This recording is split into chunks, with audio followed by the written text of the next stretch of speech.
we'll cut that part out. Before you see the formulas for arithmetic and geometric sequences. We have two different kinds, recursive and explicit. If you don't remember how to use these formulas, go ahead and reference past videos. That's not what we're doing today. Today we're going to be talking about why we need two different formulas and how to go from recursive to explicit or from explicit to recursive.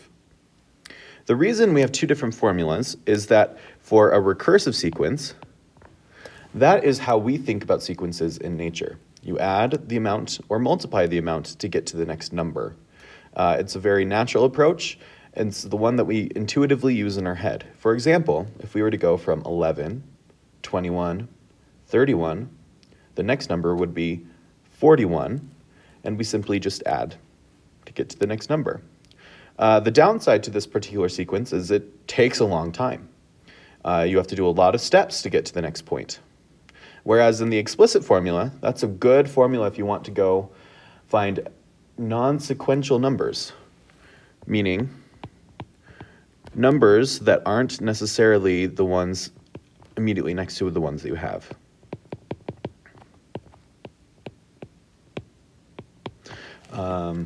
For example, if you want to find the 60th number of a sequence, it would be much quicker for you to use the explicit formula than the recursive. Downside to the explicit formula is I don't think you'd come up with it unless you were told. We're going to go ahead and just practice converting between the two formulas now.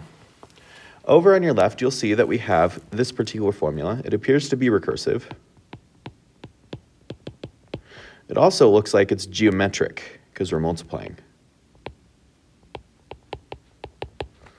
To take this formula from the recursive formula, and if we wanted to write it as the explicit formula, we'd have to identify our first term and our, in this case, common ratio.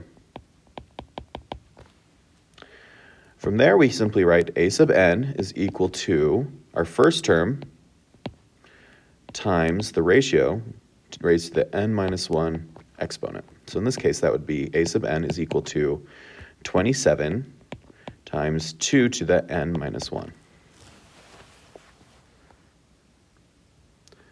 Keep going. Now we have a formula in the explicit formula, and now let's take it to the recursive formula. I'm fairly certain this is arithmetic. The way I can tell is that we've got a plus sign right here. If we wanted to write that recursive, we'd first have to identify the first term. In this case, it's right there given to us. And our common difference, which in this case is right there for 3. From there, we can simply plug it into our formula. We get a sub n is equal to a sub n minus 1 plus 3, with a1 being 14. Make sure you specify what your first term would be, otherwise the formula isn't complete. Lastly, we have another explicit formula here. However, they've simplified it. We can tell that they simplified it because it doesn't have the n minus 1 around. So that's fine. We still have our common difference here. Our common difference is still 30. We know that because it's attached to the n. However, we don't necessarily know what our first term would be. We can simply find our first term by plugging in 1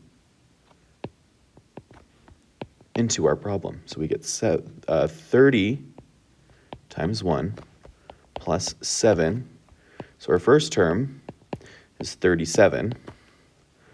And our recursive formula would be a sub n is equal to a sub n minus 1 plus 30. As always, let me know if you have additional questions.